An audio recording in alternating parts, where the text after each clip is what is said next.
Out.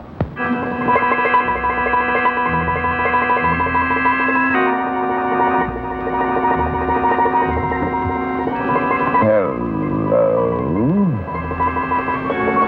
Tonight, you shall enter a realm of the supernatural, seldom visited by mere mortals. Yes, tonight, with your very own eyes, you will witness the power of infinite wisdom. But now, so we'll not interrupt our story for a commercial, witness the wisdom of smart buying. Ready to restrain yourself from the clutches of fear as we begin tonight's strange story entitled, Just What Happened. Lights out.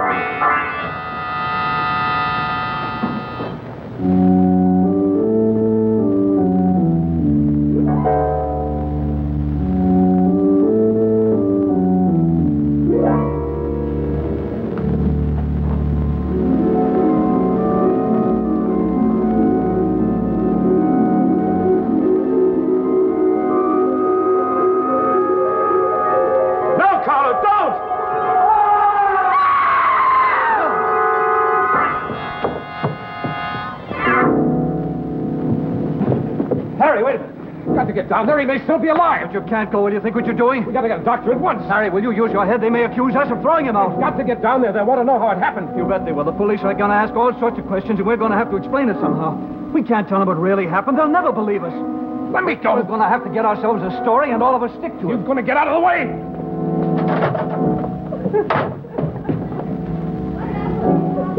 Oh, no, I just heard a thud. Vera, listen to me. Vera, stop that fine. We've got to get ourselves a story quickly before they get here. They'll never believe it. They'll never believe he fell out. He didn't. What's the matter? What happened? Oh, did you see it happen? No, I just heard a thud and there he was. Oh, well, what window did he fall out?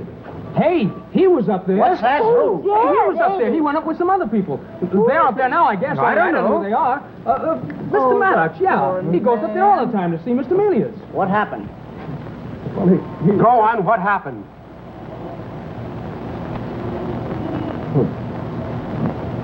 It was an accident. Mr. Melius was leaning out of the window. I guess he got dizzy because he leaned out too far and lost his balance. Fell. Yes, that's what happened. Are the others up there now? Yes. All right, come along. We'll see what they have to say. All right, let's break it up here. Let's move out. All right, move on, everybody. Come on. Poor Mr. Melius. Move away.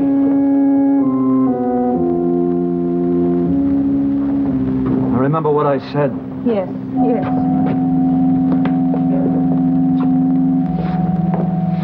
It was an accident, wasn't it? You shut up. I'll listen to what they have to say. All right, what happened?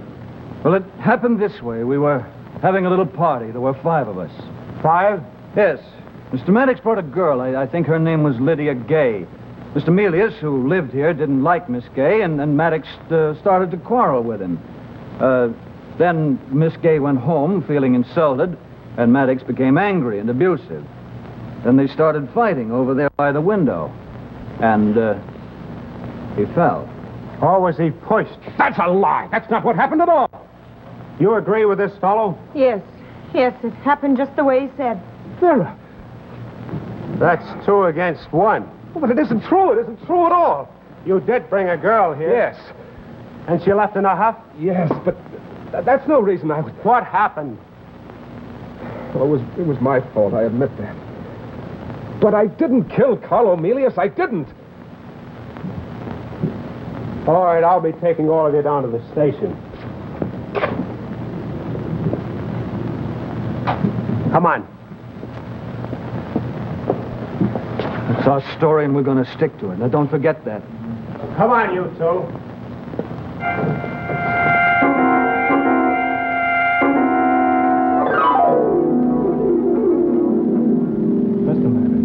You don't expect me to believe that. But I've told you the truth.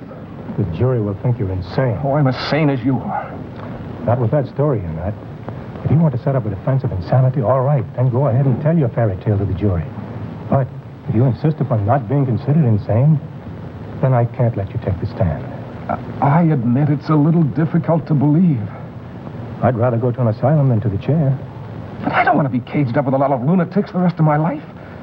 I refuse to plead insanity. I'd rather take my chances. Maddox, you take my advice, and I'll save your life. All right.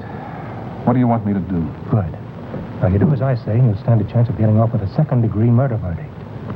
I want you to confess to having thrown Carlo Melius out of the window, but without premeditation. No, I won't confess to anything like that. I refuse to lie about what happened, even to save my own life. Okay. If you won't help me, then I can't take your case. Call me if you change your mind.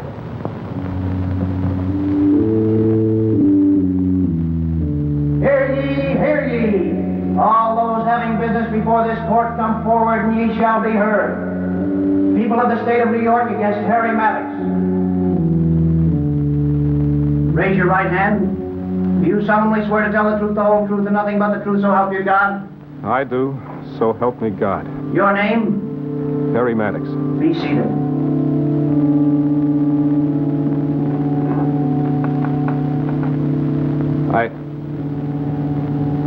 I may not be able to convince you of my innocence, because what I have to tell you is very hard to believe. I couldn't even convince my own lawyer, and he advised me to confess to something that wasn't true. To confess that I'd thrown Carlo Melius out of the window, but without premeditation. Well, that isn't true. I didn't throw Carlo Melius out the window. I'll tell you just what happened. It all began one night when I attended a lecture at Carnegie Hall. The lecturer was an Indian yogi, and he talked about spiritualism. I don't go in much for that stuff myself, but I do rather enjoy the show of a seance. Well, seated next to me was a thin young man who seemed intensely interested. We struck up a conversation, and he invited me over to his studio. That was Carlo Melius.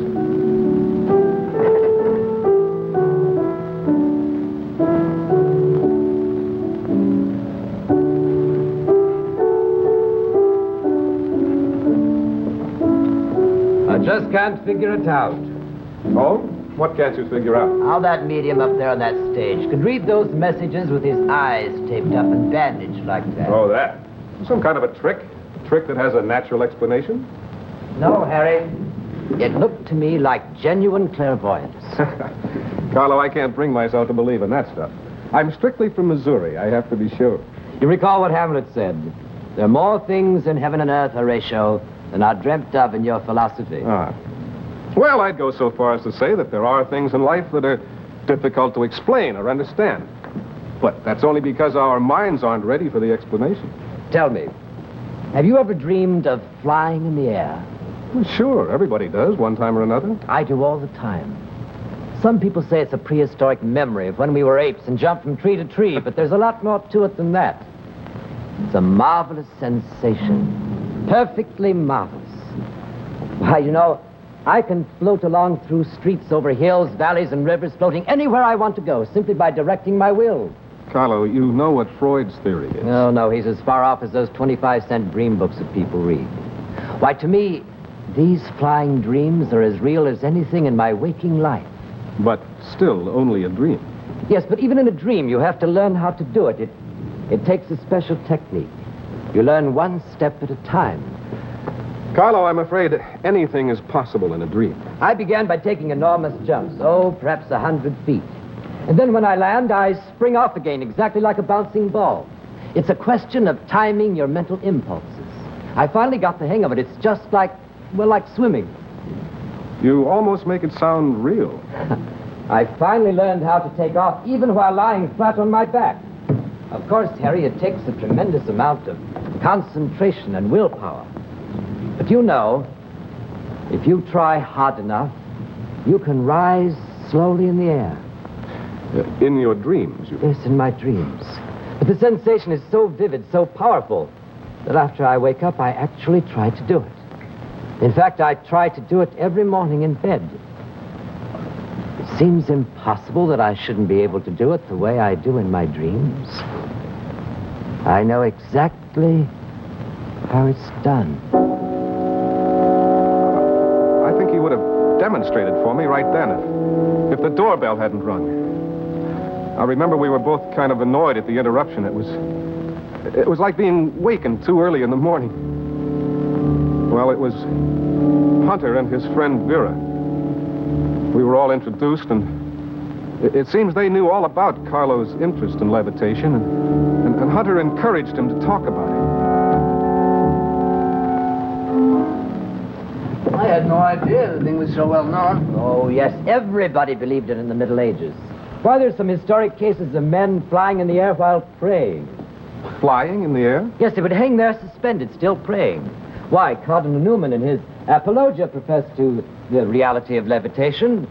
Wasn't there a medium in England back in the 1860s? I think Elizabeth Barrett Browning believed in him. What was his name? Holmes. Yeah, that was it. At his seances, he used to float right out of the window and then float back in again.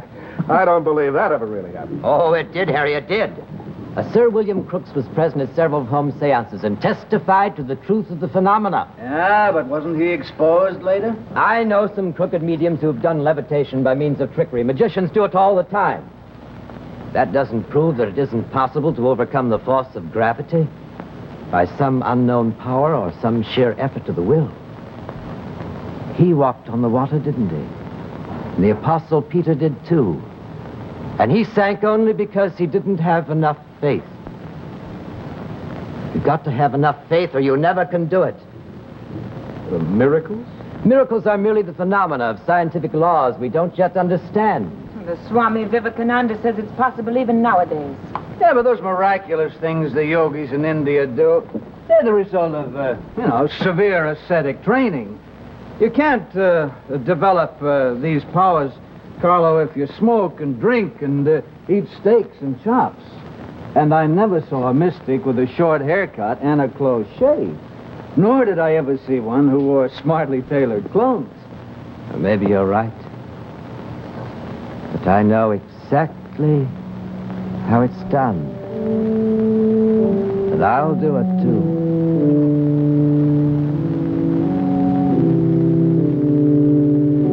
I forgot all about the matter when I left New York and went up to Maine for a couple of months during the summer. When I got back, I called up Carlo, and he seemed very eager to see me. As a matter of fact, he invited me over that same day. So I went. Now, what I'm going to tell you now, I hardly expect anyone to credit. Up till now, you may have thought merely that Carlo was a little cracked.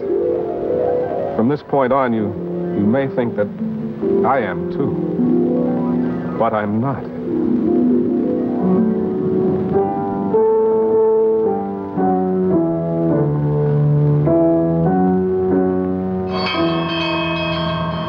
Yes, come in. Come in. Harry. Harry, I'm so glad you could come. I've instituted a new way of life, Harry. Not so much to mortify my body as to refine my senses. I'm afraid I can't offer you a drink. Oh, that's all right. The smell of alcohol affects me disagreeably nowadays.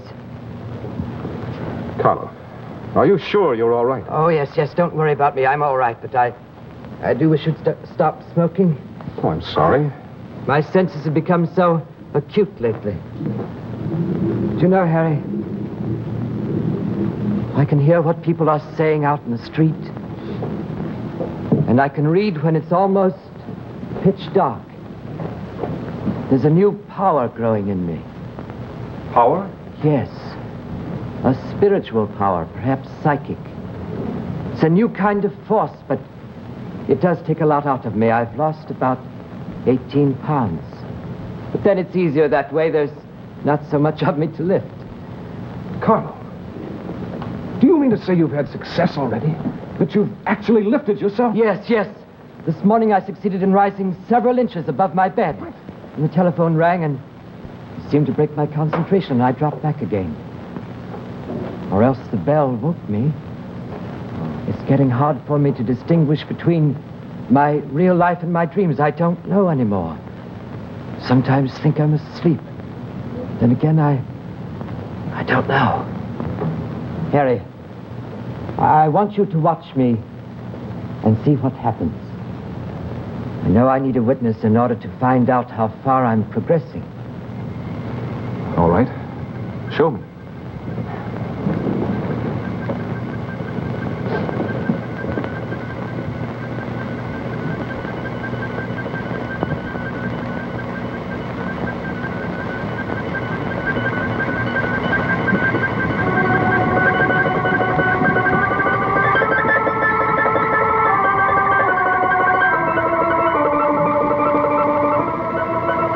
Speak, Harry.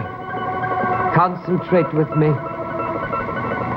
Wish with all you've got that I will lift myself.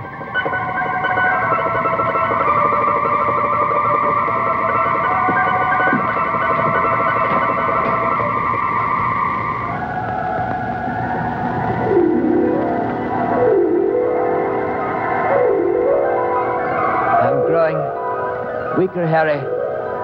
I'm coming down. Relax a little. Relax a little.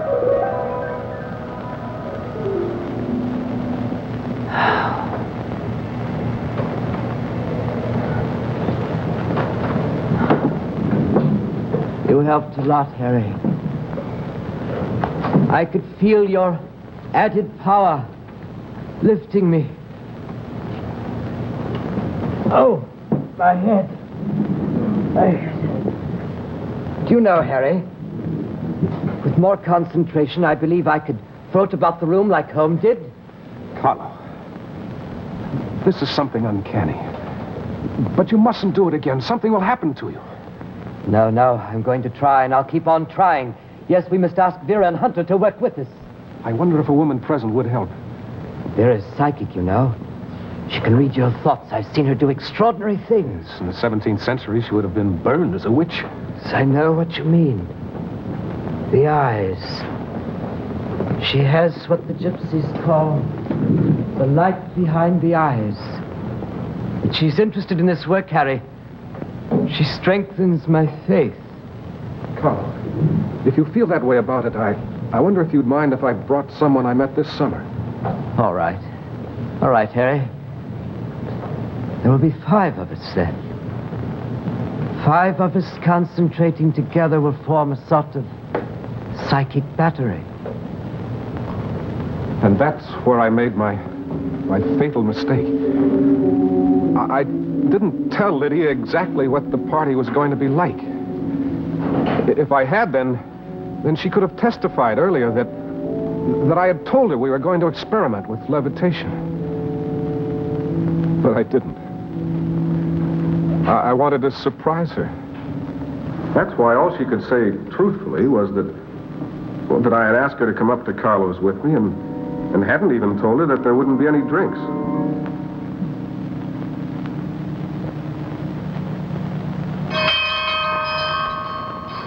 Yes, come in. Come in. Lydia, I want you to meet my friend Carlo Melius. Lydia Gay? How do you do? I'm so glad you came. I want you to meet my other guests, Miss Vera Manson and Mr. Hunter. Oh, no, Harry. Well, Mr. Melius, I wouldn't want you to paint my portrait. I wouldn't have but one eye and probably no feet. I'm afraid you don't flatter anyone who sits for you. I'm afraid you don't know much about modern art, Miss Gay. Modern art? Why, my dear girl, I guess I ought to know something about it. I played Ophelia in Hamlet with modern costume and no scenery. In fact, in this very gown. Do you really call that dress modern? Well, it's as modern as that thing on the wall there. Some of us aren't capable of appreciating the subtleties of life. Do you call that outfit you're wearing subtle? Where'd you pick it up? At a rummage sale? You had any breeding or sensitivity at all? I'm afraid Miss Gay has brought in antagonistic vibrations. I think we'd better call the whole thing off. I had no idea. I'm terribly sorry. Harry, I'm afraid you've given me a bum steer. Lydia, please. I'd like to leave, Harry. All right, I'll go with you. I'll take you home or wherever else you want to go. Oh, no, you needn't bother. I have a late date. Besides, why don't you stay and play with Cat Eyes over there?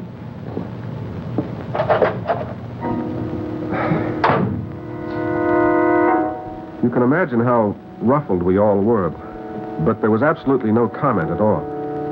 We all tried to ignore the episode, all except Carlo.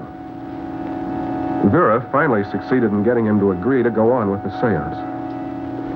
Now, you heard Hunter and Vera testify here that Carlo and I got into a fight over the incident.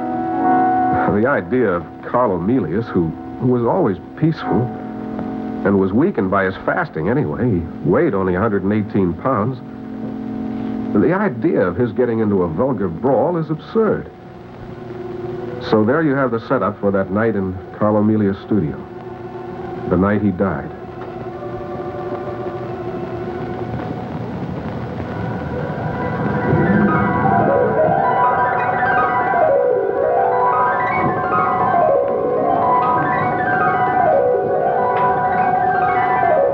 Concentrate now. Concentrate.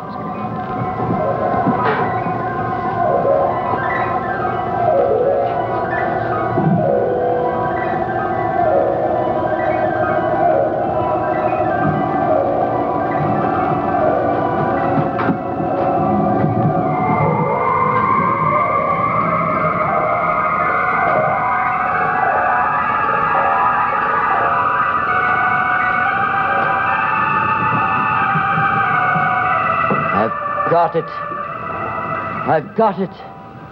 The whole secret has been revealed to me. Faith, will, serenity. We must have them all. I know now that I can float out the window into the street.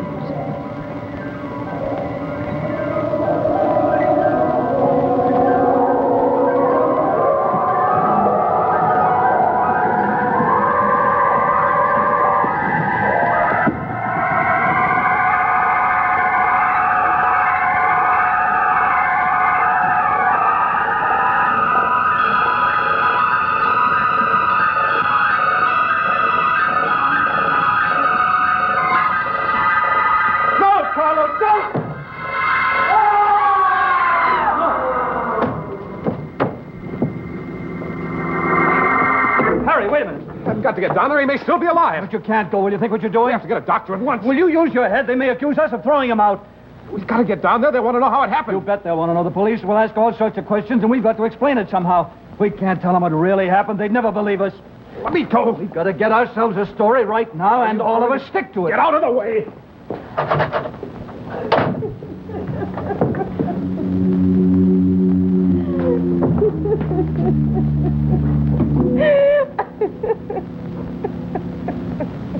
And that's exactly what happened. It was my fault. I probably broke the spell by shouting. But I was only trying to save him. That's the truth about the death of Carlo Melius.